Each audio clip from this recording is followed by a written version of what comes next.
In the earliest days of dating Emma, Emma's school friends encouraged our relationship to blossom.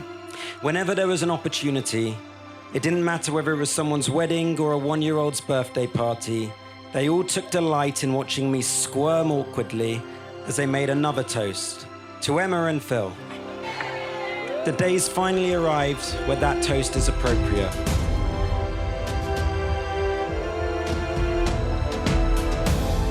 Mrs. Emma Jacobs, you're more beautiful today than I've ever seen you.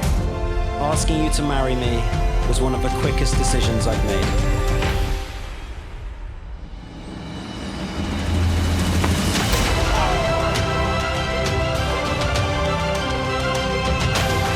You're exceptionally kind, patient, and you look for the best in everyone.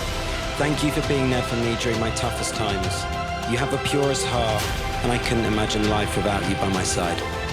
We've already shared so many wonderful moments together, and I can't wait to create even more with you for decades to come.